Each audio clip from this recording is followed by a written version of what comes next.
Hey Dan, thank you so much for joining the podcast. So welcome. No worries, Um, mate. No worries. can you tell us a little bit more about yourself? So I know that you're a coach, but just so that we can get to know you a little bit better.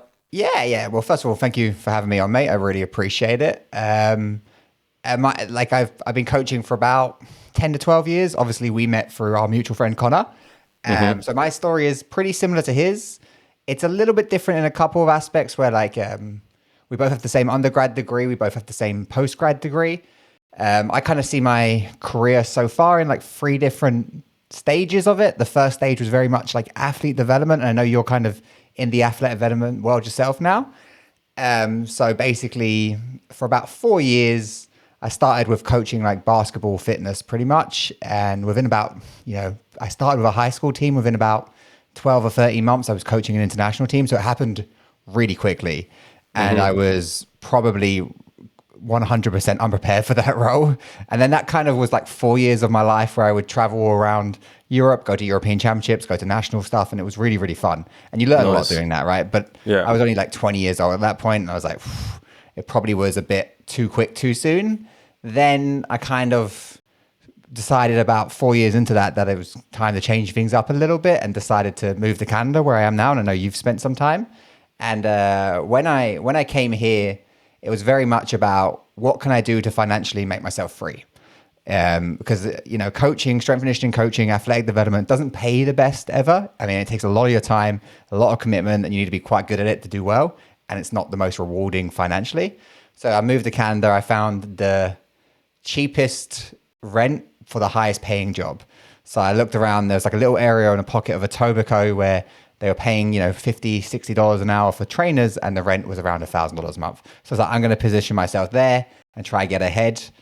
I spent 6 months working as a trainer there. Then I decided to move into like a more management role, and I kind of created this role called a director of training, which kind of took over coaches education, onboarding, sales, stuff like that.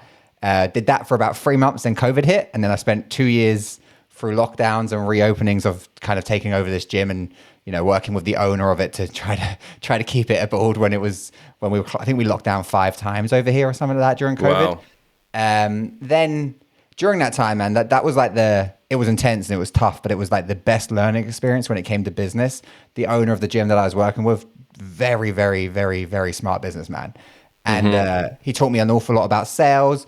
And then we actually went together and we started, he opened a physiotherapy company that I started with him. And that was another real fun starting a business from scratch and building it Yeah. up. And I did that for about a year, and then kind of get into the third phase of it, which is kind of like me being self-employed. And I left that job and started my own business in around 2023. And as you know, Connor, kind of similar world to Connor, I train people in person. I have online clients. I do Zoom sessions. I do a lot of I used to do a lot more one-on-one coaches education Mm-hmm. where I would, do mentorships for young coaches and stuff like that. Mm-hmm. I have about 5 or 6 coaches working for me all over the world right now. And then about 6 months ago, I switched all that up to be, as you know, the BLD network, where it's kind of more of a global kind of hub for education rather than me doing one-on-one stuff.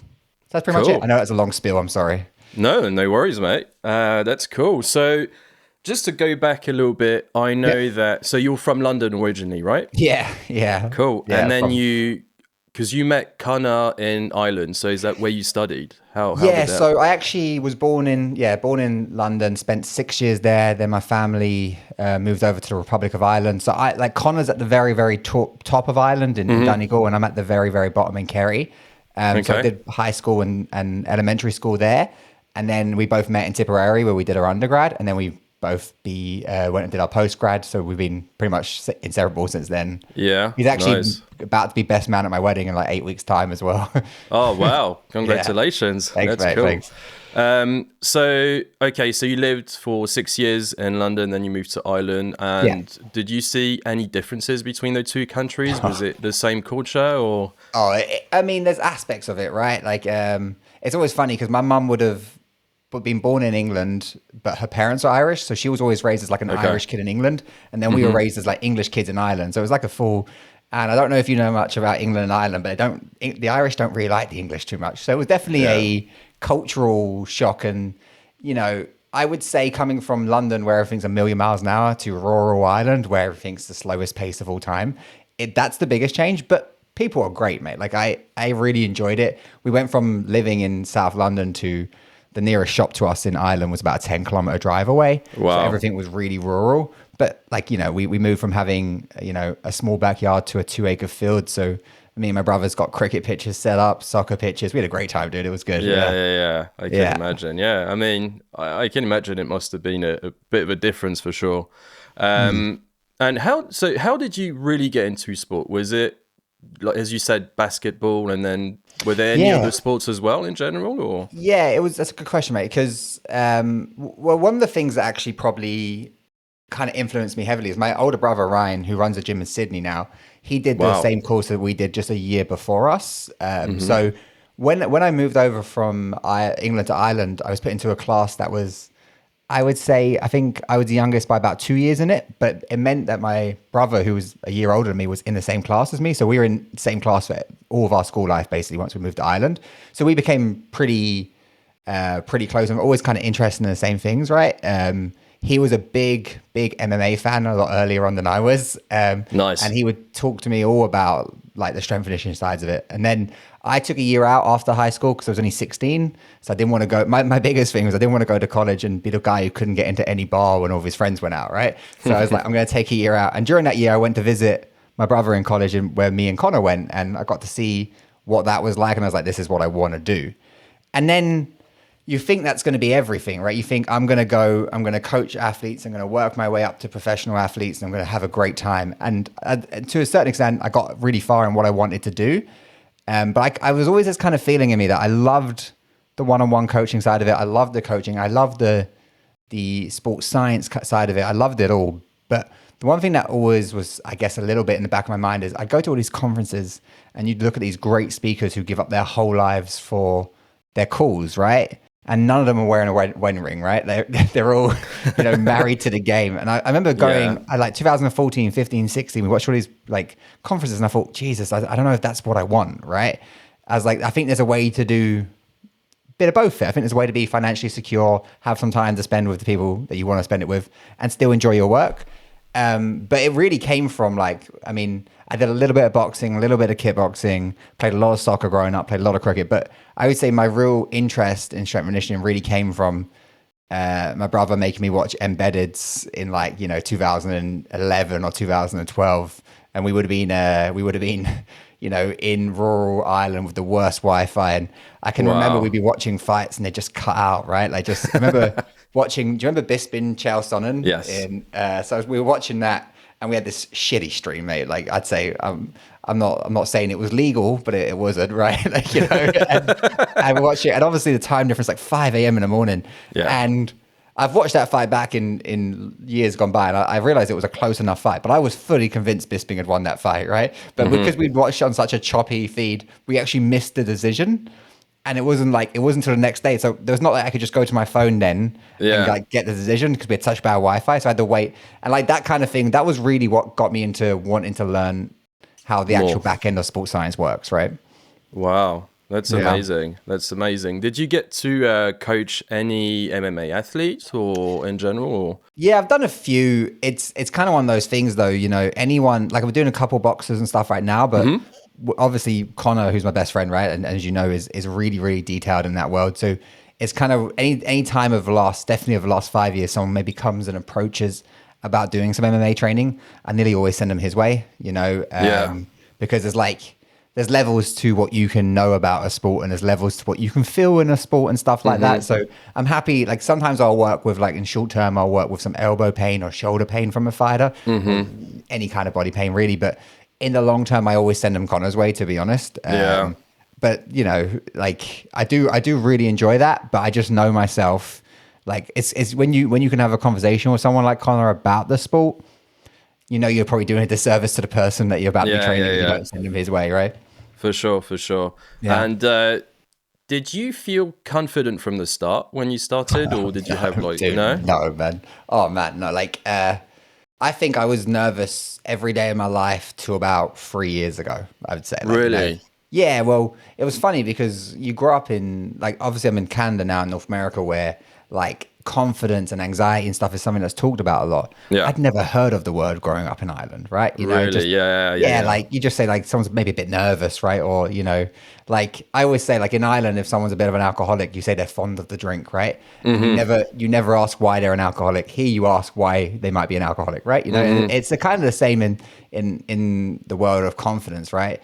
I would say I really struggled with like believing I was doing the right thing because I knew that I didn't know enough to be in the position that I was in, but I was in it. So what was I going to do? Right. And you'd have that kind of constant to and fro of like, I remember being like, you know, like close to panic attack once before we were going on a like the night before going on an international trip because like I don't know what the fuck I'm doing, right? Really? Wow. And I got there and then I talked to a couple other members of staff and they were all the same and that eased me a little bit, you know what I mean? Yeah, Like, I can imagine. but like my first role was I was 20 years old coaching an under 20 national team, so like they were the same age as me.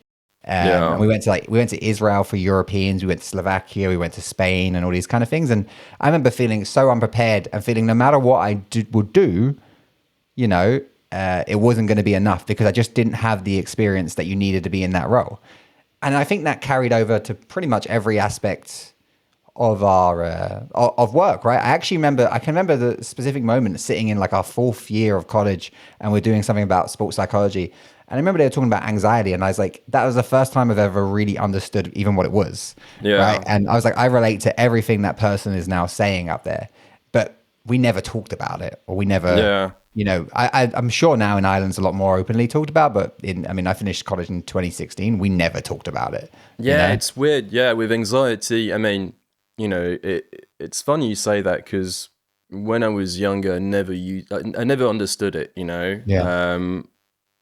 So I remember back in the days, I was dating this girl and she was depressed, you know, she had like massive depression. And I thought, well, it's all in your head, you know, but then when it hits you, that's when you realize that actually there's, you know, it's more than that. And it's a real thing. And I can imagine for, you know, as you said, when you move to a different country and when you go through different stuff, like you don't realize it until it really hits you. So yeah, I can totally understand. Yeah, for sure.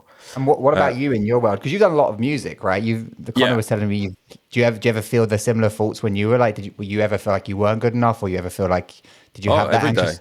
Every day. Yeah, for sure. You wake up and you're like, what am I doing? You know, and especially with music, it's really hard because it's such a weird business in the sense that you just don't control anything.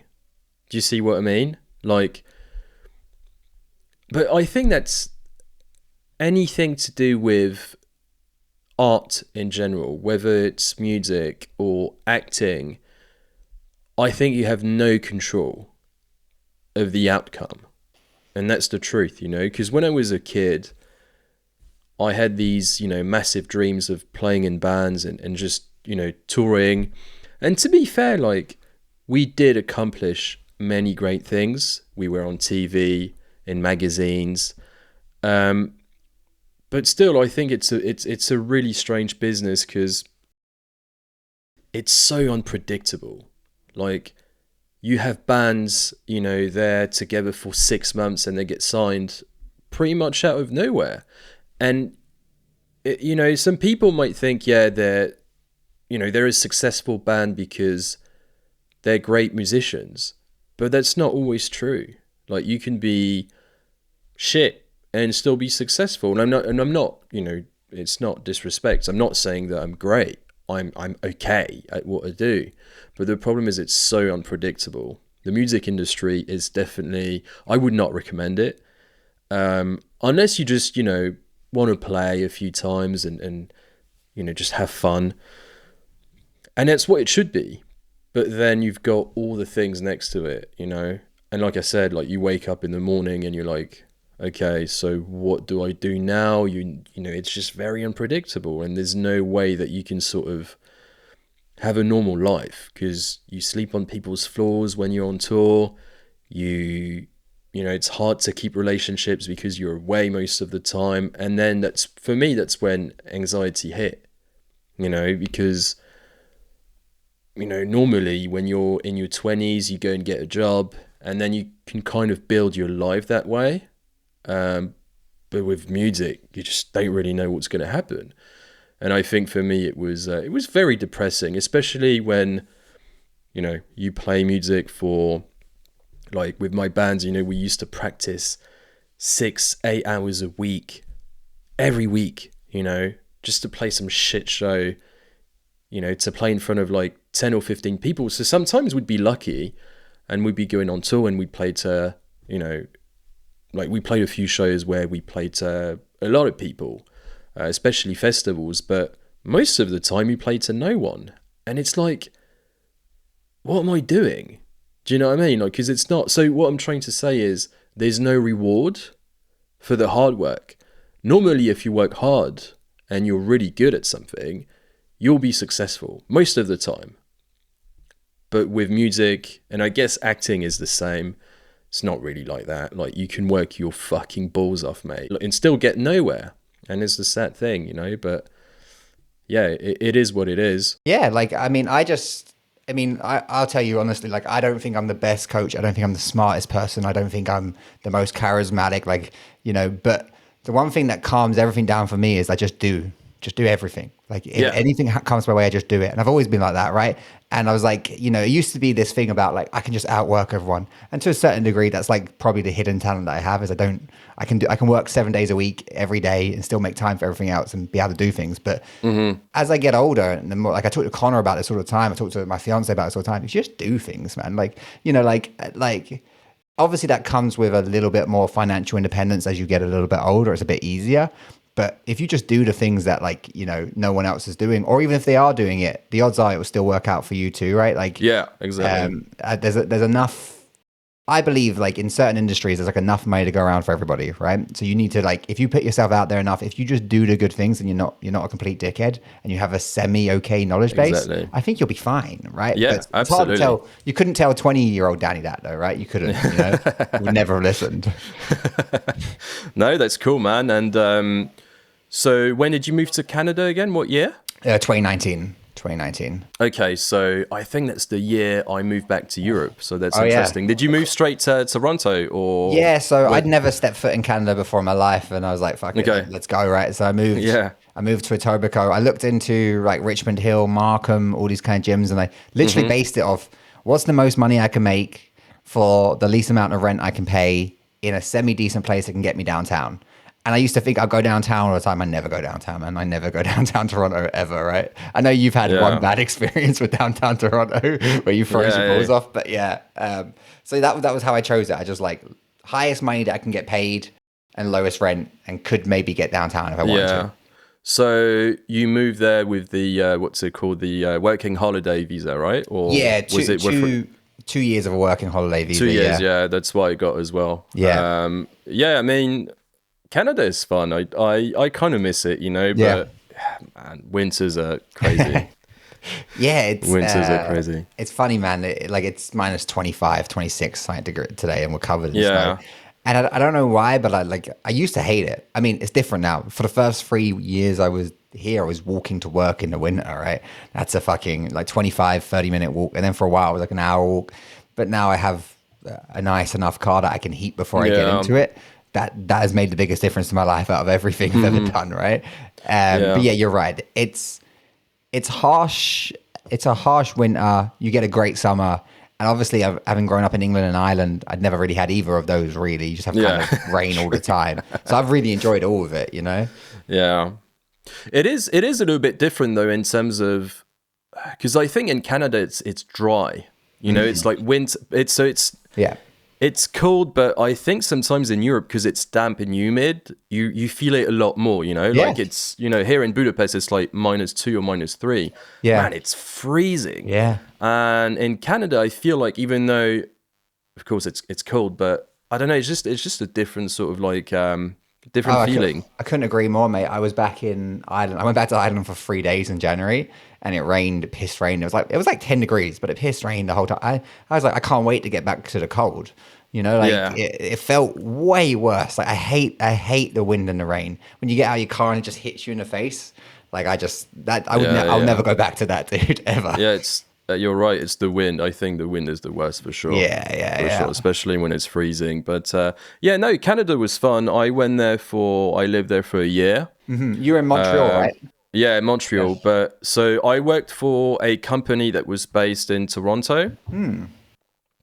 And we had offices in Montreal. So I worked in the Montreal office, but I used to travel to Toronto maybe once a month, to do like reports and stuff like this. Yeah. So yeah, I used to take the train, like it was like 5 hours, from Montreal to Toronto. But it was fun, and I used to hang out with friends in Toronto. I quite enjoyed it. But there's some really good like MMA watching bars in Toronto. Like it's like I don't know if you've been to Real Sports where they have it on the big screen and have all the small screens and stuff. And then I went to one in Montreal, but not in Toronto. Yeah, it's a good. I mean, I think it's not as strong as it was a couple of years ago, but it was a good MMA watching place. Like you go out, and the pubs would be showing, it'd be a great time. Yeah, and really the good thing is you kind of watch it in like because of the time difference. That's one of the things I love the most about living in North America, because I remember I watched Khabib versus McGregor in a bar in Montreal, and you don't have to wake up at like crazy o'clock, right, to watch a fight. So here in Budapest, man, sometimes I don't even want to wake up. It has to be a really good fight. If not, then I'm not going to watch it. So, but in Canada, I used to watch all of them because it's with the time difference, it's just perfect, right? It's perfect, right? Yeah. But then on the other hand, you're missing out. The Champions League's a little bit weird because in Europe it's like 9 p.m, but then you have to watch it in the office. So I used to stream it on my phone, and my boss would be like, "What are you doing?" Nothing. Yeah, I know, I know. I always try to set out, like if it's a good Champions League game. Luckily, I just try to block off my schedule, and I'll do paperwork with the phone on, right? Or but yeah, that was, I actually kind of have enjoyed like it's different. If you work for yourself, you're not in an office. Like I can plan out, and I don't have to stay up late to watch football. I don't have to, the football can be over at 5:30 for me, and I can just chill out then for the evening, right? And I'm not making my fiance watch it with me, So it's all worked out pretty well, to be honest. Yeah, that's true. That's a very good point. But who do you support? I'm a Millwall fan, mate. I'm a Millwall fan. Nice. Yeah. Nice. For my sins, unfortunately. I was born in South London and grew up around that area. My dad's a Millwall fan, my uncle's a Millwall fan, my brother's a Millwall fan, so it's you kind of indoctrinated into it from an early age. Yeah. So what about you? You're Paris, right? You're PSG? Yeah, Paris, but in England it would be Arsenal. Just because, so many French players at Arsenal. Yeah. So it was a good year for you, isn't it? Yeah. I mean, I don't really watch the Premier League that much anymore, but I used to as a kid. And Arsenal were definitely my favorite team in England. But in France, definitely PSG. That's my number one. Yeah, I see you posting about it all the time. Yeah. Actually, they're playing against Marseille tonight. So they're the big like rivals. Yeah. So it's going to be a good game. Yeah. But no, that's interesting. And so, do you work with like athletes who are also injured, right? Who have like injuries and like rehab and stuff, right? Yeah. Like I'd say sorry, just adjusting this. Yeah, sure, mate. My clientele base is like probably 50% kind of fairly well off people in their 60s and 70s who are dealing with a lot of pain, and then probably like 20-30% younger people who are like either trying to achieve something athletically or dealing with issues or pain and stuff like that. So I'd say like 90% of it overall, you're dealing with someone's pain. Whether it be acute or chronic, not sure. What kind of pain? Like, do you have to adapt, I suppose, as a coach to different people? And do you go through like a questionnaire before they start training, or how do you do it? So I end up doing like a full movement analysis with them for most of the time. So it's like a couple ways. If they're an online client, I send them videos I want them to record.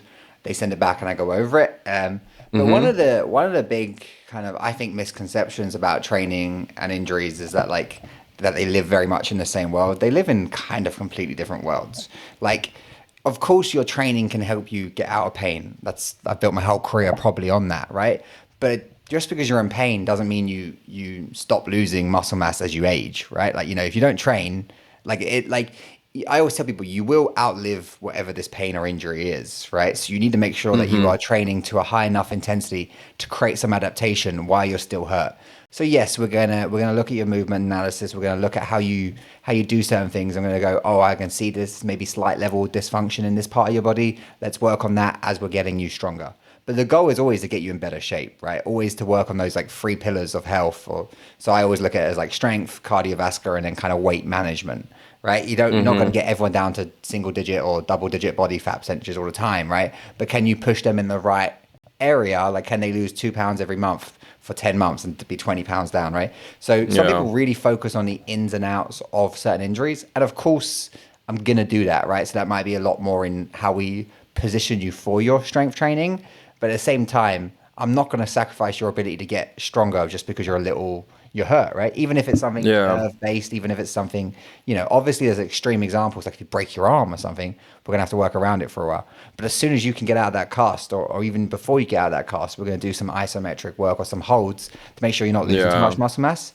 And I think you do see that a lot with coaches. They spend a lot of time focusing on, can I fix this injury, when what they have in front of them is still a human being who needs to still have a physical health that's important, right? Yeah. That's a very good point, mate. Because as you know, I tore my ACL 2 years ago. Playing football, and the interesting thing is, so I think my surgery was booked, I think 2 months after the actual injury. Right. But I didn't do any sort of like rehab or training for those 8 weeks. So the problem is, when I got my injury, my knee was screwed, because apparently what you have to do is, and that's something I wasn't aware of, is when you have such a big injury, what you have to do is go through some kind of like light training to make sure that you keep your muscle and get it prepared before the surgery. Do you see what 100%. I mean? Yeah. And that's something I didn't do, and it was horrible, man. Like, it makes the rehab, like the one thing, whenever someone gets hurt, right, I'm like, you gotta like, it's like, if you're gonna go for surgery, you need to prove to yourself that you can do the rehab prior to the surgery if you're ever gonna do it after the surgery. Exactly. Like most people just say, oh fuck, I'm just gonna wait for the surgery. And I'm like, no, you should be doing everything you can now to make the easiest pathway back to whatever you want to do post surgery. But you're right, most people don't know that, right? It's like, but that's like a systemic failure in healthcare in most aspects, right? Probably. You see it, like, here's a nightmare. You go see a doctor, you go do this. You could be waiting 6, 8, 10, 12 weeks for any kind of MRI, and then you're waiting for the report back, and then you got to wait for the specialist. And by the time you see the specialist, like this just happened with Taylor, she needs a shoulder surgery, and she went to see a specialist after booking her MRI, and they booked it for her, and then they said there's too much time between your MRI and seeing a specialist, so you have to redo your MRI. And I'm like, what is that about? And that's a real problem here in Canada. So but like, if you don't know, you don't know, right? Like, if you hurt your knee and someone says, all right, you're going to have surgery, your fault is, right, okay, your not fault is, well, can I get this really strong prior, right? That's why someone needs to help you, Exactly. Wow, I didn't know. Yeah, I mean, I knew that in Canada the health system was not the best, for sure. Yeah, it's not terrible, like, because it's obviously it's free, right? And it's paid taxes, whatever. But there is gaps in it, and it's just like, every country, anyone I've ever talked to in any country says their health system could be better. I've never met anyone who was really happy with their health system. True. That's very true. I mean, I know that in France, for instance, it used to be the best system in the world, like 20, 30 years ago. Yeah. But now it's just like anywhere else, you wait 10, 12 hours before you get to actually see someone if you go to hospital. I think, it's just something we have to deal with, on a more global sort of like issue. But that's cool. And what would you say is the most sort of, I mean, you said you train people that are, 60, 65. What's the most common, chronic condition that, people that age? I mean, it's nearly one of the three. It's like neck, shoulder, say that we join them together, right? Upper back, neck, shoulder, lower back or knee.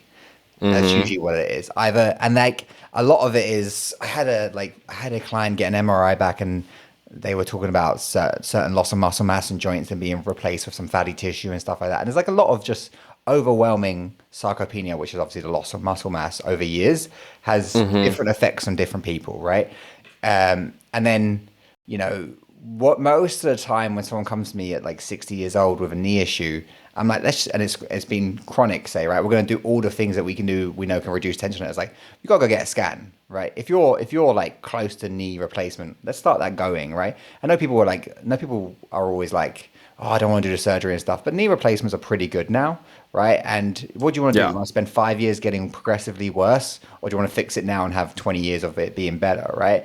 Lower back is nearly, not always, but it's nearly all body fat related for most of the people that I see. So Really? yeah, that pressure on the front of the hip can sometimes cause that, and it's usually because that is associated with a sedentary lifestyle, right? And then neck is just the thing when I see with neck, it's either like a career of something that causes it, or a really overly like anxious with that really tense superficial muscle activity, like someone who can't breathe, can't do anything like steady, right? Very all over the place. You see a lot of neck issues with those kind of people. So I spend a lot of my time with that, just trying to get them to calm down a little bit, like Yeah. trying to find ways to relax the muscle tissue, relax the tendons, and then, or relax them as much as possible, their central nervous system. And then you see a lot of people who have all these symptoms of pain that have been misdiagnosed for a long time. And not even that like the misdiagnosis is a bad medical thing. It's just sometimes pain is pretty complex, right? Very complex. So they could be doing a lot of, they could be doing a lot of SI joint work, or they could be doing a lot of posterior opening on the back of their pelvis. And they could have maybe had some sciatic nerve issues, or they could have had some femoral nerve issues or anything like that they haven't addressed over years. And you start doing that kind of stuff with them and they get a lot better quickly. But you don't know, right? You never know without a full scan, in my opinion. Even the best physios and chiros that I refer out to, I trust their opinion wholeheartedly.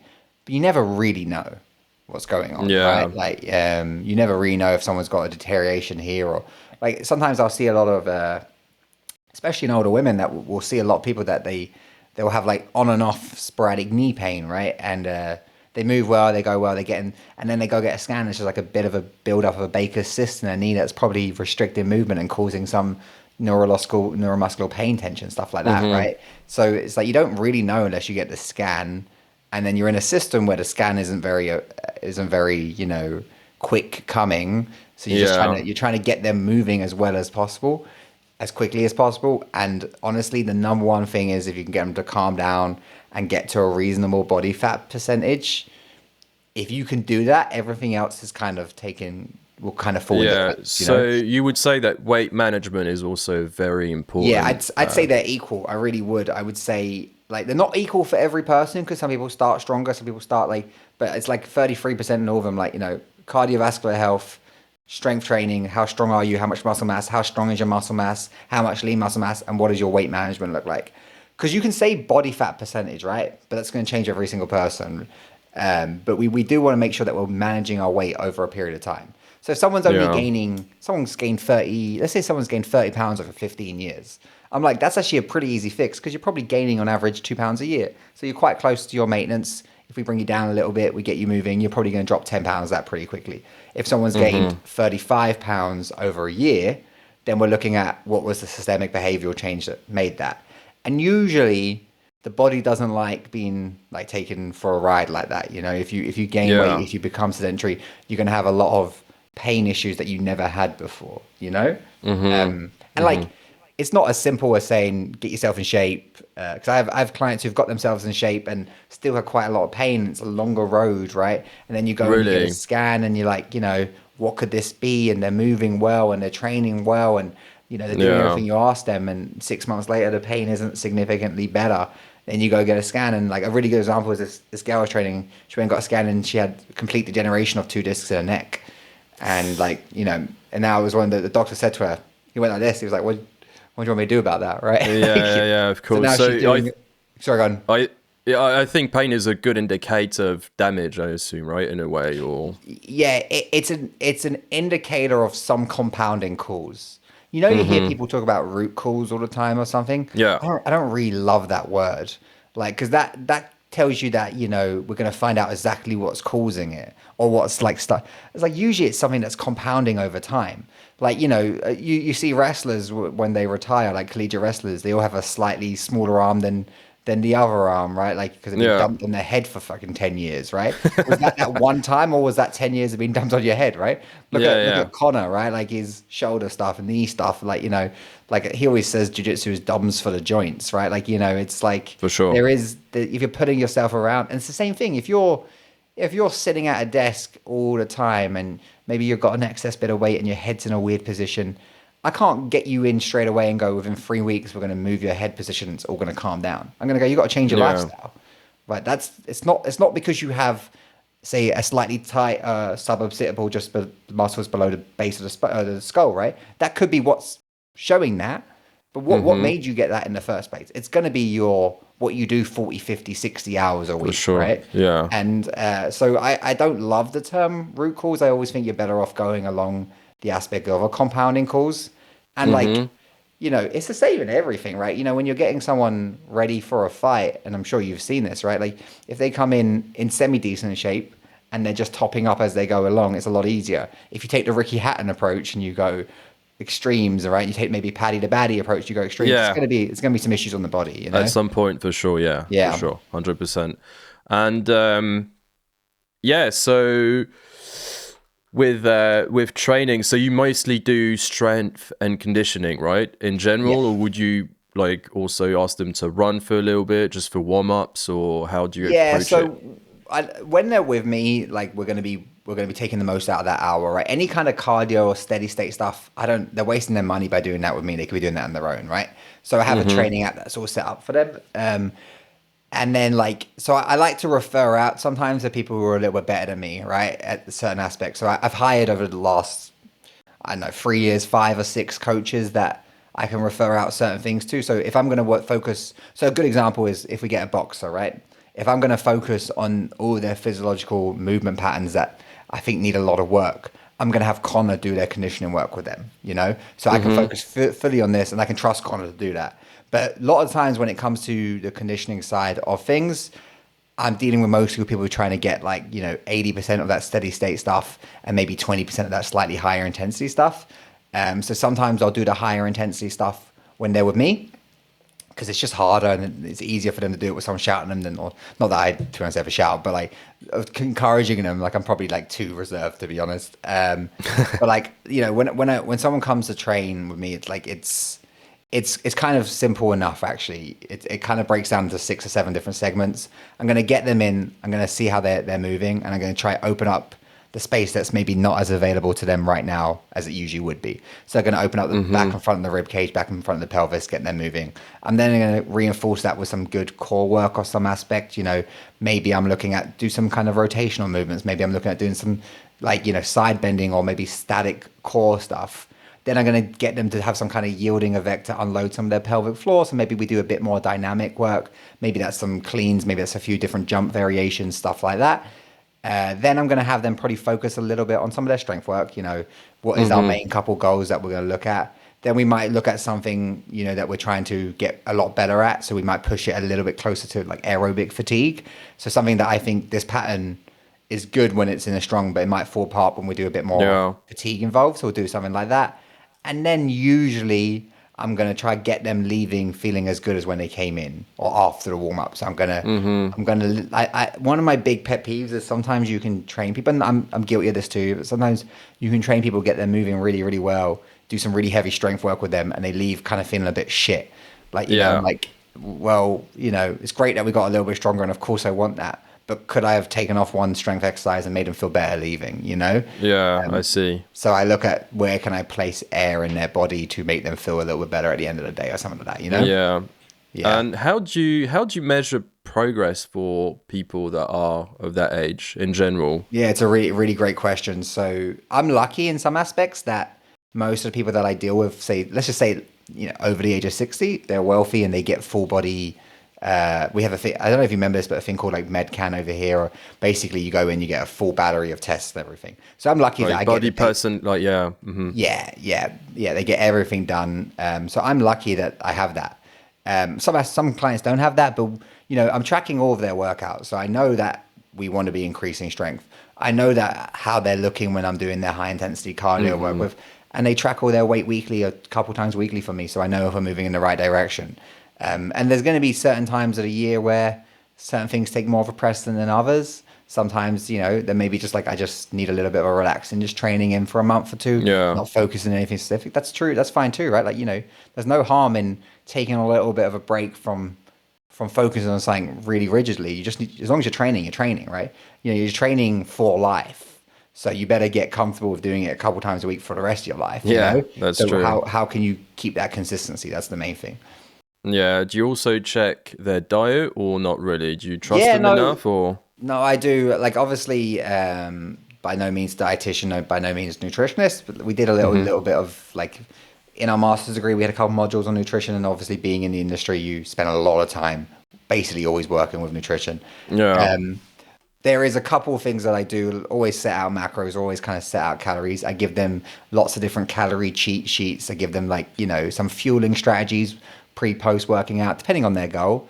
But what I've done mostly that's been the best for my workspace is I refer all of my nutrition clients out to Connor, because he's a lot more empathetic than I am. I'm a little bit hard-nosed, right? Like, I don't know if you know, really? Connor loves a chat, right? Like, so Connor sure, can talk, 100%. He can talk forever and go for it. So that, and he's very knowledgeable. Like, we obviously with the same degree and stuff, but his ability to kind of just be there for people is better than anyone I've ever seen in the industry.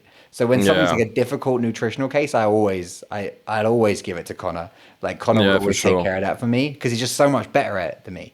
Like, whereas I'm like, come on, just get your fucking shit together. Connor's like, I totally understand why this isn't working. It's a good, like, Yeah, he's a good guy. Yeah, I trained with him before my wedding in 2019. Actually, when I got back from Canada, I trained with him for a few months, and I love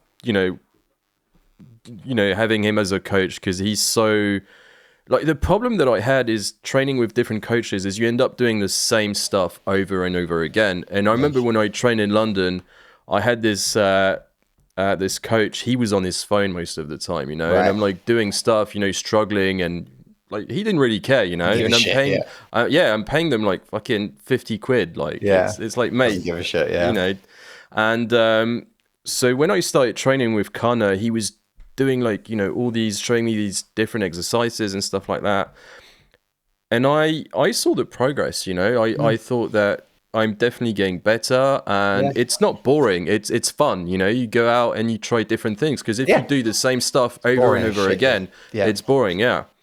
And definitely with diet, he helped me as well. And he's just a great guy overall, for sure. For sure. Yeah. He's going to be here in, I think, 8 weeks or something. He's coming to Canada for a week first. We're going to hang out. I'm going to take him to Niagara, take him downtown and stuff. Nice. Yeah. How far are you from Niagara? Probably about an hour, because I'm right by where your mate lives, right? So about an hour. Hamilton. Yeah. It's funny because his kid up until last year went to the school 5 doors down from there. It's crazy. I saw him a couple of times when I was in Toronto. Yeah. But you're about what? It's probably like 40 minutes from Toronto. Hamilton, or probably a little bit longer. Like, it depends, mate. Like, traffic is awful going down. So it probably takes me about 30 minutes in the morning, 35 minutes to get to Etobicoke, and you're probably looking at, if you go at the right time, maybe another 20 minutes downtown. If you go at the wrong time, you could be looking at 2 hours, dude. Like, it's it's awful. The traffic is insane. Yeah, I knew a guy. I worked with this guy in Toronto. We worked for the same company. So he was based in the Toronto office, and he was actually from England. Oh yeah, but he had lived in Canada for like over 20 years. Mate, he lived in London, Canada. Oh shit! And he every single day, Toronto back to London. It's like 4 hours. I'm like, dude, like, what's wrong with you? Do you know what I mean? Like, what did he say? He didn't want to buy a house in the city. So what he said? Yeah, I guess he had his family in London. And that's a commute, oh man. That's fucking. Yeah, it's crazy. I couldn't believe it. I was like, mate, like, how'd you do it? And he's like, well, don't really have a choice. I'm like, wow. There's got to be another. At that point, there's got to be another job, right? For sure. Like, that's for sure. Like, that's crazy. That's like, mate, I have a client who used to be very high up at American Express, and she used to live in Connecticut and drive into Manhattan, and it used to take her like 2.5 hours one way. But she was so high up at American Express, it probably made sense. Like, you know what I mean? And they had a Yeah, for beautiful sure. house out in Connecticut and stuff, right? But Yeah, I have fuck, I was family in like, Connecticut. Yeah, so oh yeah, it's quite of a. I mean, Connecticut is big, but yeah, if you live like closer to, like closer to like the Boston kind of area, like yeah, Massachusetts, then it's really far. Yeah, to get to yeah, the yeah, city, it's probably like 2 hours as well. So yeah, yeah, yeah. It's yeah. I crazy. mean, in North America, it's funny because people are so used to driving for hours. You know, in England or in Europe, if you ask your mum to drop you off somewhere, it's like 20 minutes away. She'll be like, oh, that's too far. It's But too in North far. America, they're like, yeah, that's fine. 2 hour drive, no worries. Let's Yeah. do it. Yeah, because they could keep driving for 4 hours, 5 hours, and be in the same state, right? Like it's Yeah, exactly. like Yeah. we're gonna go to Yeah, yeah. Dallas from Austin or whatever. It's gonna take 3 hours. Like, yeah, let's just do it. I'm like, all right, that would get me from Kerry to Dublin, right? I don't know, Yeah. like but, yeah, But so West Kerry, that's like south of. yeah. So I. very very south, so southwest. So I don't know if you say where Connor is like at the top. Dublin's Yeah. like the east, and then Kerry's like the southwest. So Okay. literally, me and Connor couldn't be that much further away from each other in the country. So Is that sometimes I close to drive up. Cork or Yeah, like next to closer? Cork. Yeah. Yeah, very close to All Cork. right. Yeah. You're bordering by like Clare, Limerick, and Cork, Boulder, Kerry. I see. Yeah. Wow. That's far. Yeah, I went to Ireland a few Oh times. yeah. Dublin Yeah. and actually no, just Dublin, but I'd love to, travel around for sure. You could do it all in one day, mate. You could have a good time with it. Really? Yeah, Yeah, yeah, you yeah, for probably sure. could. Like, yeah, it's beautiful though. Yeah. Like, it's a beautiful place, man. It's the weather that kills me. If you get a sunny day in Ireland, it's hard to say there's that many better places in the world, right? It's a really really Yeah. nice place to be. I lived on a beach too. Like Connor lives up in the beach by beaches too, right? And when it's nice, it's great. It's just never nice. It's just always Yeah. miserable. But yeah, that's what it is. So I always get this wrong, but so you've got Republic of Ireland and then Yeah. you've got Northern Ireland, right? So Yeah. Northern Ireland is Britain. Yes. Yes. So do you have a British passport or So how yeah, does I've it only work? ever had a British passport. I've never had an Irish one, because you didn't before the EU, like before Brexit, you didn't make any difference, right? And then I had made my mind up, or like I guess I was like I didn't need to do it until I was gonna decide if I was gonna really work full time in Ireland. And still, you can still work in Ireland on a British passport. But now Oh, I'm actually really? looking Okay. to get an Irish passport because like there's lots of benefits to having a European Union passport rather than not having one, right? So I'm in the midst now of getting my Canadian citizenship. So then once I've done that, I've got to make a choice whether I want to get my Irish citizenship or stuff. Like none of my family ever got Irish passports. She never needed to. Yeah. And so I've only had a British passport my whole life, which is kind of interesting considering I spent 17 years of my life in Ireland and only 6 in England. I'm actually coming on being in Canada as long as I lived in England now, which is kind of crazy. Yeah, that's crazy. But yeah, so I'm gonna look into that next year. Actually, do you have a Yeah. French passport?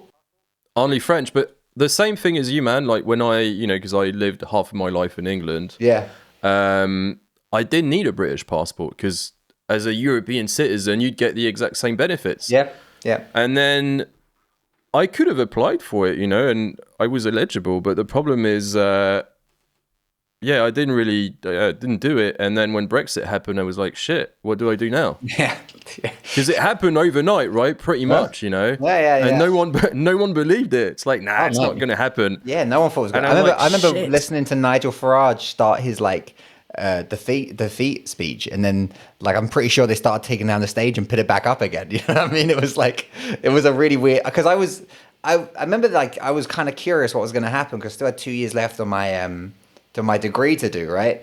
And there was a few changes, like I had to fill out some more paperwork and stuff. But I was like, what's going to happen now? And then my mum's lived there for 10 years. She still lives in Ireland. My brother still lives in Ireland. They still have British passports. It hasn't really changed for them. But That's good. I know that if you want to buy property in certain parts of Europe and you have a British passport, it's like 100% tax on it. Yeah, if I for wanted sure. if I was say think 20 years ahead and I wanted kids to have European Union passports to go to college in Europe without paying international fees, there's loads of benefits to having European Union, Yeah, for sure. 100%, mate. For sure. Yeah. Yeah, that's crazy. So yeah, it happened overnight, and then you're kind of screwed. You know, you're like, shit, what do I do now? Yeah. And the problem is, when it happened, I was planning to move to Canada, so I thought, All you right. know, I can't do anything now. I'm just screwed. So if I want to move back to the UK, I need a visa, you know, which is insane because it's like my home, right? Yeah. It's Yeah. like Yeah. I'm kind of yeah, it's crazy, mate. And But you think you're going to stay in Budapest now, or? yeah, I think so. I mean, we've got the family, you know, Yeah. got my wife, got my child, and I Yes. love Budapest. I mean, you were here what a few months ago. Yeah. Yeah. I loved it. It was good. Yeah, yeah, it's such a cool city. Yeah. You It's know, beautiful, man. Very it beautiful. is beautiful. It's beautiful. Yeah, it is. It really is. But what's Canada like in terms of? Because I remember at the time. So I know that Quebec they have a different sort of like immigration system to the rest of Canada because you know they've got their own sort of like government Right. in Quebec.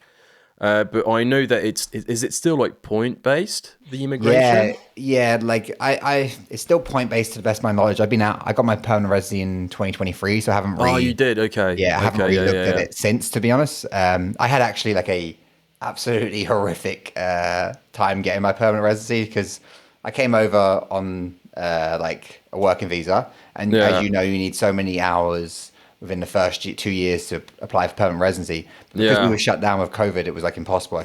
Oh, I was a month short or something like that. I was like 14 days short or something. So anyway, I had to do an extension of a work permit, which cost me another. I think in total I spent about 40 grand doing it, dude. It was a lot of money. Yeah, and then I had lawyer mistakes 3 times. One of them was on the work permit. You have to be open by a certain amount of days or whatever, and like has to be the yeah, job application has to be open for 31 days. They put the dates the wrong way around, so it was only open for 1 day, so it was rejected. So I had to pay for some of that. I had to then stop a permanent residency one that I'd already paid for while I was waiting for the for the work permit to come through. And then I finished my work permit, and then I was applying for my permanent residency, and then they didn't add up my numbers right, my lawyers. So they put in, even though like I had enough numbers, because they added them up wrong, I had to come out of the pool. So the way it works is you do your application in, they pull you out of the pool, and it only happens yeah. twice a year, right? I remember So that. fuck, it spent so much money, dude. And you have like different categories as well, right? You have like the Yeah. A, B, C, different Yeah, like yeah, and kind of I was categories for lucky, man, jobs. because I had a good job, paid loads of taxes, had a master's degree, was under the age of 29. They had to do an English language test, which is one of the funniest things you'll ever do, right? Like Dude, it's crazy. like a British person, British passport, master's degree from an English speaking country, you had to go in and do an English language test, Yeah, right? with it's with IELTS, right? Yeah, If yeah, I yeah, yeah. I yeah think you have to do yeah that or CellPip or something like that. But I yeah went yeah in there, yeah dude, and like everyone was kind of looking at me because I was very clearly the only one who spoke fluent, really fluent English, right? So I was chatting to these people and stuff, and then we had like a chaperone who also didn't have the best English, which was really interesting. Like for me, it was fine because the test was in English, right? And she interrupted me at one point, and she came over and she said something to me, and I turned to her, like I had headphones on, right, and I was trying to do it, and she's like, "Oh no, never mind, never mind." And then she was like talking to other people, and I was out of that. We had about 12 of us in there. I was the only one who passed that, and I'm pretty certain it's because the girl running the test in that time was talking to everyone, and she didn't have good English, so it was just confusing for everybody. It right. was an absolute, and it cost me four.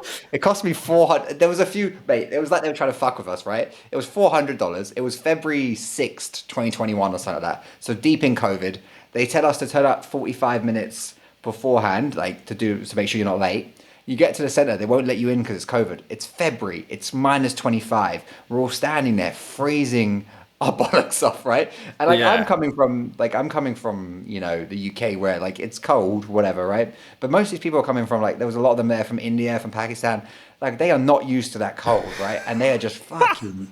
And so for 45 minutes we're standing there banging on the doors to let us in, and then they go in and they fail. Like, and it's just awful. oh So mate, that's horrible. at least I passed and didn't have That's to do it again though. But I was yeah. running on. You know, they only last for so long, and I was running on, getting close to the time where I was going to have to do it again because it expired. I was like, I fucking can't. Like another $400 to do in English. Mate, I yeah. don't know. Anyway, it is what it is. It's all Yeah, done now. yeah, it's crazy. I know the immigration in Canada Are is a are bit you tough. fluent in French? Yeah, yeah. So you would have scored Yeah, really that's high, right? So, well, the only problem is I only have a high school diploma. Right. I don't have a degree. So that's the reason why actually, like in Quebec, they have this thing which is like, it's different to what you went through. But basically, if you work for a year in Quebec and if your job is within the A or B category, which mine was B, so it was fine, I would have qualified to stay in Quebec. And Is then that after through, a like year, the provincial nomination thing? Is that what that is? it's kind of similar, yeah. Yeah. And then after a year of having like a PR in Quebec, I could have applied for the general one. Right. So, and that's the thing. Like, I moved back to Europe, basically, like after a year, and I was basically eligible. And I screwed up my passport with England, with like Britain, and I screwed up my fucking. Dude, it's complicated. It is. And I thought, you know what? Fuck it. I'm just gonna stay in Europe, and that's it. Were you in Vienna before back to Budapest? Yeah. So what was that like? Vienna it's a lovely city, and it's very safe, and it's a beautiful city. But it's a little bit, I'd say, a little bit dull. A little bit boring. Okay. It's like. It pays really well. Like the salaries are amazing, but I think if I kind of like, even though I don't go out, I like to know that if I want to go and get, I don't know, and buy myself a specific device, or buy myself a microphone or anything like that, I can go in Budapest. I can go out on a Sunday and go to a music store or go to whatever. It'll be open, And in Vienna on Sundays, everything is closed. Like, except if you go to a restaurant, it's fine. But if you want to go to pretty much anything in Vienna on Sunday is closed. And, right. That's a little bit depressing in a way. So for some people it's really nice because they like that sort of vibe, and they go hiking on weekends and they do different things. But for me, I'm reassured when things are open for some reason. Maybe it's just a state of mind, just a weird... I get it, man. I'm like that too. I like to have, I might not do anything, but I like to have the option, Exactly.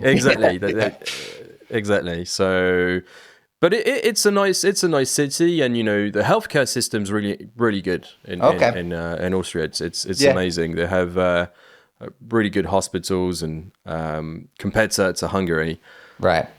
But the salaries are good, but then everything's expensive. Like, you pay for the car insurance, it's like 200 euros a month. You have like the kindergarten for the child is like 300 euros a month, and then everything is really expensive. It was a good experience, but it's good to be kind of back to Budapest, where my wife is from. She's originally Hungarian. We have the family here, and we have friends. I have Connor. I have like different friends here, so it's just perfect for me. That's the main thing I noticed about Budapest and hanging out with Connor is like, it's a really good group of people. Yeah, like, for sure. You won't get that in Toronto, right? Like, it's too big. It's like you're not going to get something like that. Yeah, that's the thing. He knows a lot of people, man. Like, he knows a lot of people, dude. Yeah, it's crazy. Because when I started training with him, I think that was his first year of living in Budapest. And I don't think he knew many people, But now if you look at it like 6 years down the line, he knows everyone in Budapest. Like, he's, Oh, yeah. Like, Connor is like a magnet for people, right? He's always been like for that, sure. Right? Like, we've been, it's so funny. Like, we've been best friends since 2013. I can remember, like, we went and we just got on like a house fire. Like, we're very different in some ways. Like, we're very similar, but Connor is a social butterfly. I'm I want to hang out with the people I like and then go home and go bed, right? And we spent, oh man, we had the most fun. Like, we used to party all the time. We'd go out like 4 nights a week for 5 years, right? It was like the most fun. And then and like most of us, like, Connor still goes out and has a bit of fun and stuff, but it's nowhere like what it used to be. But on the night out, like, I'd be like hanging out with a couple people, and Connor would just be surrounded by random people. Like, I met this guy. We're gonna go to this house. I go, how the fuck did you meet all these people? Like, what I mean? We're in the same part. This is not a big town, Connor. Like, everyone loved him though. Yeah, he's a good guy. Yeah, I mean, for sure. I went to his birthday party. When was it? Maybe 2 years ago or a year ago, like last summer. And man, the year before you came. Right. So he did like a massive party in the same pub, I believe, and then we went to a different bar until like 5 a.m. in the morning. Oh yeah. Man, there were so many people, and it was wild. It was so much fun. Yeah. So yeah, definitely a good guy. Do you know what it is, mate? He's generally interested in everybody. Yeah, that's very true. Like Yeah. he's a rare character because I like to think I'm pretty interested in people, and I like to think like I like. But I hang out with Connor, I'm like I don't give a fuck about anything compared to he does. Like Yeah, and he's willing to he's- listen, and he's willing to like. It's unbelievable. Yeah, it's true. Yeah. Yeah, it's true. Sometimes I send him like voice notes on WhatsApp, and they're like 3-4 minute long, and you Yeah. reply, and it's Yeah. even longer. It's like 6-7 minute long, It's so cool. But nah, he's definitely a nice guy for sure. Yeah. Nice No, he's guy. good. But Because he it's so funny. Like he does a lot of work with my clients over here, like the nutritional side of it. And when when he's coming over, they all want to meet him. Like, and I'm like, I can't. Like, I'm just gonna take a week off work, right, when he's here. But I'm probably gonna end up hanging out with my clients all the time anyway because they all want to meet Connor. I was like, Connor, you're not helping me here, dude. I want to take some time off. he's helping them online then. Yeah, so he does a lot of basically, I'd say about since the last 2 years, he does all of my clients' conditioning work and all of my clients' nutrition work. And I take care of all the strength and movement programming. And then if we're all like the way our company's probably a little bit different than others is that like I like to have multiple coaches assigned to one person always. So if it's me and say one of the other guys like Neil, or it's me and James or whatever, right? Or it's me and Connor, that when you're messaging in a group chat, you have two coaches on different time zones who can answer questions for you. So like it's a little bit more like, you're not ever going to be waiting for a response, and there's no pressure on one coach or the other all the time to be responding.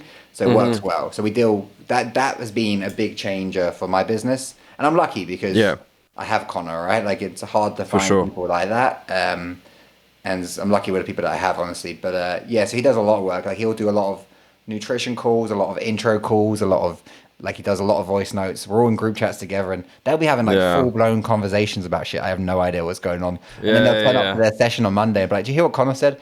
I go, "I saw it, but like, no, mate, no way." No.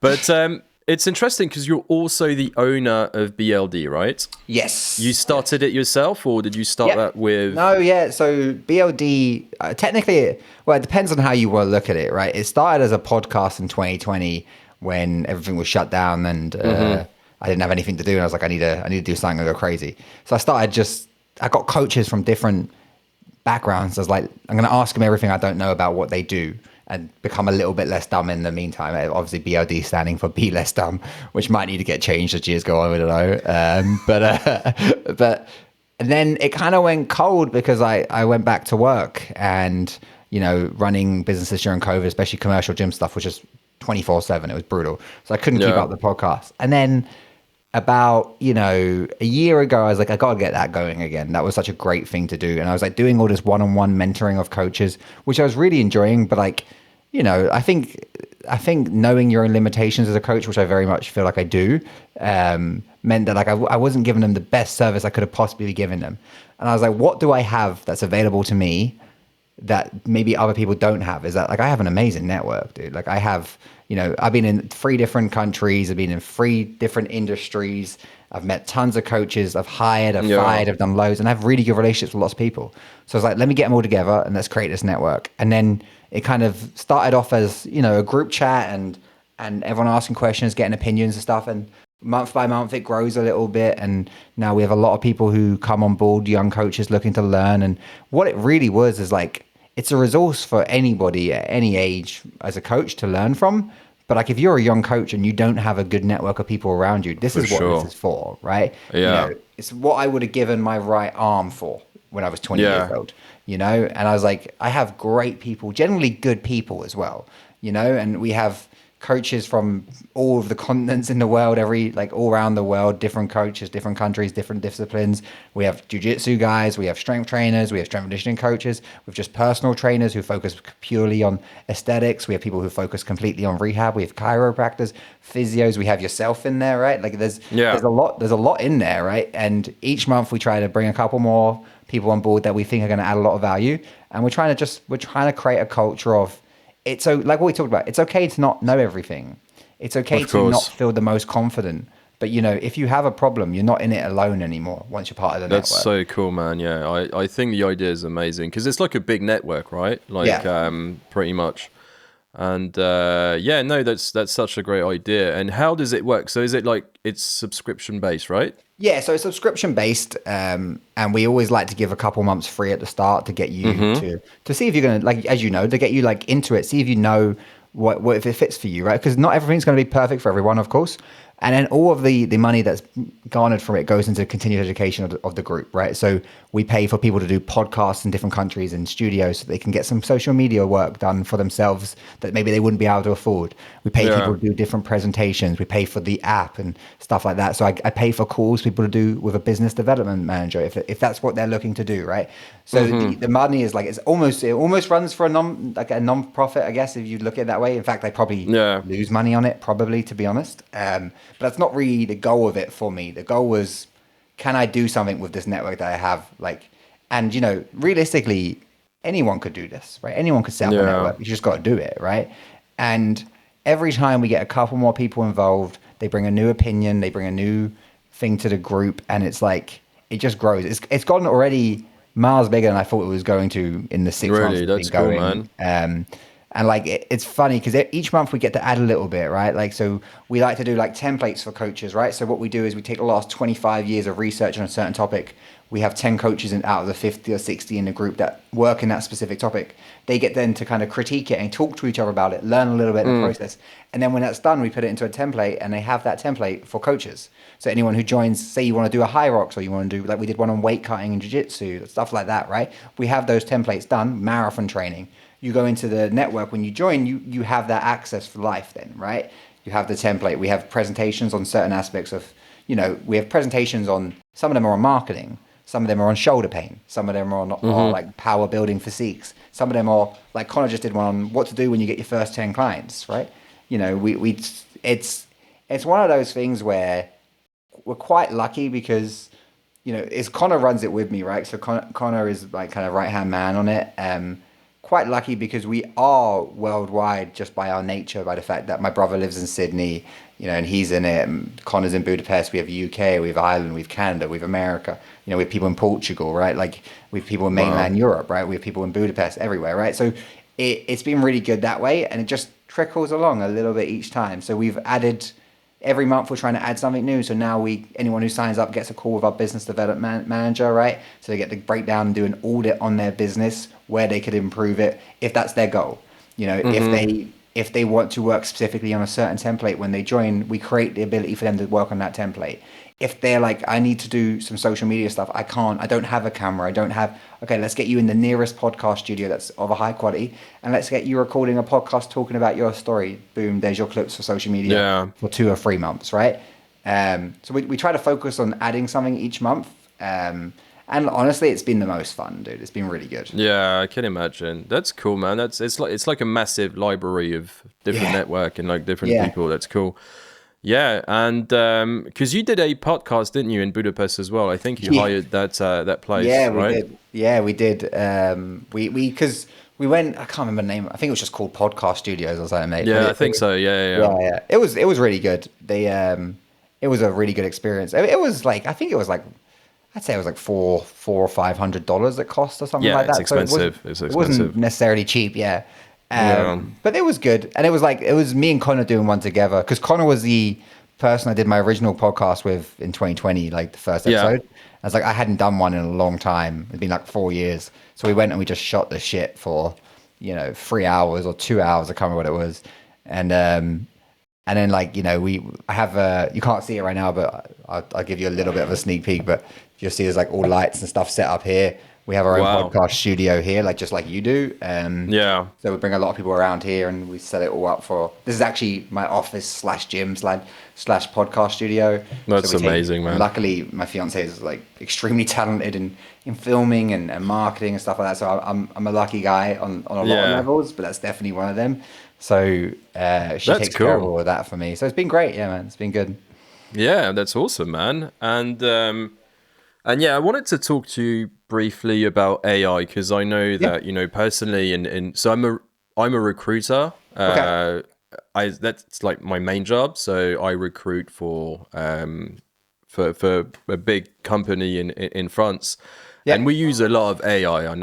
So I just wanted to to see for you guys, for coaches, if you also use AI. Do you think that could be a potential risk about using AI, or do you get information from it? How Yeah, does it work for yeah. you guys? I mean, like people seem to be very scared of it, right? But you can control what you can control in life, right? 30, 40 years ago when the computer came in, sure, it takes away certain jobs and stuff like that, but there's still other jobs that come about, right? So we use AI a lot in like how to edit our videos and how to break down certain aspects. I Okay. use AI a lot for certain research topics. So if I'm looking at something myself and I'm looking to build a template or something like that, I will use AI to double check what I'm looking at to make sure it makes sense. I use it a lot for creating like thumbnails. Sorry, use it a lot for like creating thumbnails and stuff like that. So we use it a lot. Coaches, I've never used it to program, and I know people do, um, but I can't see in the world of they're not going to see what I see when I look at a movement Yeah, analysis. I I see. know some people will use Gemini, and you can probably create a decent hypertrophy program. You can probably create a decent like strength program. You probably could. You could probably do a good marathon training program, right? But you probably can't know when the load is too much and your shin splints Yeah, are done. It's like so that's where you can like when coaches say they're very scared of it. I go, well, if you're a good coach, you should still be okay. But if you're not offering a personal side to your quote unquote personal training, for sure. then Then you yeah, are more replaceable. But yeah, we use AI for a lot of stuff, dude. Like anything I can, I will. Um, but it's like, I some people will talk about like setting up auto replies and AI reply and stuff. I've never done that. Mostly because I quite enjoy the communication side of things, and I yeah, think for sure. I'm like Connor. I send voice messages for everything. Yeah, But I know there is certain coaches that have looked at certain aspects of AI for some of their automated responses and stuff like that. And there's probably a world where that works. It's maybe not perfect for yeah, what I do. But we also like Taylor's the one that asked. My fiance is the one. She works quite a lot in AI. She works for a company called Agentive too, which are pretty much one of those like massive hubs of AI stuff in one, like yeah, marketing, all those kind of things, right? And it's quite cool because I'll talk to like the fitness specialist on that agentive, and you ask them questions, and they'll give you an answer back, and you go, "Fuck, I probably wouldn't have thought of that," right? It might not be yeah. necessarily right all the time. You got to be aware of that, but there's a you either get with it, get good at using it, or you're going to be harmed by it. Yeah, yeah, yeah. That's cool. Yeah, but you wouldn't use it to like write down programs or stuff No, like this. No. I've never. I know people do, mate. I know people Yeah, do. I've never done that. I probably yeah, like, and I'd think about it. Like, how would I? So I'm looking at a video of someone's movement, or I'm watching someone. How would I tell AI what I'm thinking in my brain in real time to write a program? Right? It's like I'm sure you could do that somehow, but like I'd have to be spending a lot of time to do that, I think. So yeah, because I'm not going to be like they might move a little bit of a certain way, but I also know this guy drinks 10 pints at the weekend. So was AI going to help me to get him to stop drinking 10 pints at the weekend, right? Like yeah, yeah. so You need like that kind of human touch. Yeah, yeah, again, like don't get me wrong, if I could when we were in college we were using these things called like dartfish, and they weren't AI, but they were like angle makers and stuff like that to look at certain squats. And I think back to that, I learned nothing from that, dude. Like I learned so much more from just watching people. So I know myself personally in my specific craft and what I do, I'm pretty okay. But yeah, if you don't adjust and use it for your like, I can work 10 times faster using AI on most of my business, right? And if you like, so a simple thing is like I'll spit out something in my brain that I want to talk about on social media, and I'll go AI, make this into forming a human sentence, like and I'll look at it and I'll go, okay, make this say that, and within 10 minutes, 5 minutes, I could have 5 of those done. Then I record them and done, right? Whereas if I was to sit there and try to craft it, it's not what I'm good at. I'm not good at making it sound good, right? Like, so I use AI for that. I use AI to like format certain aspects of the template and stuff. So if they give me all the information, I'll say, look, can you break this down into keep all the information that we've said, but break this down to certain topics. So that definitely, and I'll take it in and I'll format it in like a PDF or whatever. So there's loads of benefits to it, dude. But there is certain things like I do see a lot more clients like when they come in, or like new clients after doing some maybe Gemini program, Chat GPT program, and I mean, they'll get stronger, they'll probably lose body weight, but it will have some kind of impact. It'll show somewhere on their body that they are, just like if you go to a gym yourself for 30 years and don't take any advice from anyone ever, it'll have some impact on your body, right? For sure. I do see that, like a couple of knee injuries coming in that, this person's doing 4 knee dominant exercises in one day rather than maybe 2, because they asked for Geminis to get them a program that's going to get them bigger quads, stuff like that. Yeah. So you do see issues, yeah. Yeah, I see. Yeah, it's interesting because I use it more and more, and I'm a little bit scared at times. Right. But of course, for me, it's like a different industry, right? So yeah, for sure. Yeah. I use it also we bought a flat in Budapest, and I use it for renovation. So I basically take a picture of the wall, and I ask them, what's the best way to kind of fix that wall, for instance, or how to do that. And Taylor does that too with designing. Oh yeah, really? Yeah. That's how we designed. That's how she was like. We were building a porch for our house. She did exactly that. Really, mate? It's spot on as well. I mean, for me, it works perfect. You know, like it's almost better than a professional. It's crazy. I know, and that's the problem, right? Is that like, I mean, it's not a problem if you can control it, right? Like, but if you're a professional in that, like. So, like, if you're, like, Taylor's mum has been a chief marketing officer for 30 years, right? Now she does a lot of work, like, creating the stuff that AI uses for marketing, right? So she's now brought herself back out of the marketing world a little bit and now works in that. You can be on the pathway of success with it, or you could be off. Yeah. So it depends, yeah. Yeah, nice. But you just bought that flat, I think, when I met you? Yeah, correct. Is it fully done up now? Not yet, because it's so much money in general. Dude, it costs a lot of money, and basically what we wanted to do at first is do a couple of renovations, not too much, but then we thought we might as well just like renovate everything, because it's more money, but at the same time it'll be better, more comfortable. So.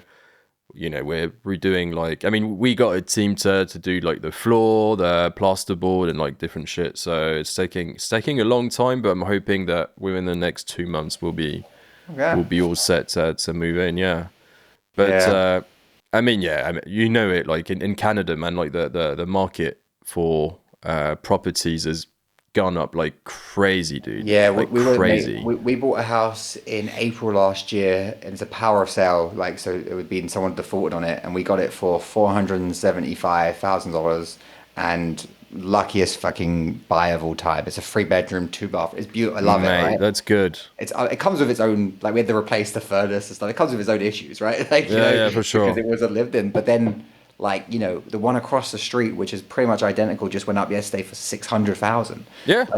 I mean, and that's still quote unquote cheap for Canada. Like, Yeah. Like, you want to be anywhere close to even Etobicoke. You took $1 million for like a house, 1.5. Yeah. I don't want to be house poor, dude. I just don't want to do that, Yeah, no, for sure. Yeah. It was the same in Montreal. I remember back in the days, man, like in 2018, 2017, it was all right. It was like a flat in Montreal, probably 250, 280. Wow. Now it's probably doubled, like 500, 600, in 6-7 years. It should be, right? Like, exactly. Yeah. Like I look at, like, we're selling my house in Ireland, right? It went up for sale yesterday, and it's a big house, dude. I mean, it's in Ireland, right? Like, it's like 7 bedrooms, 4 bathrooms, 2 acres of land. It's huge, right? It's worth like maybe €400,000, maybe, right? And I show all my Canadian clients, and they're like, that must be like a $10 million house, because here that would be a $10 million house. And and I'm like, if you had $10 million to buy a house. And I understand family stuff, but they buy a house in Burlington on the water, which is beautiful, right? But if I had $10 million, I'd be living somewhere really sunny, dude. I would be like... For sure. Fucking, I would not 100%. 100% not be living in Canada, dude. No, for sure. Or I'd have like a summer home in Canada and like a cold winter home in Florida or Bahamas. Oh, for sure. 100%, mate. Oh yeah, 100%. Yeah. No, it's crazy, man. The market is yeah. crazy, but It's mental, dude. it, It's it is mental. what it is. Yeah, Yeah, yeah, crazy.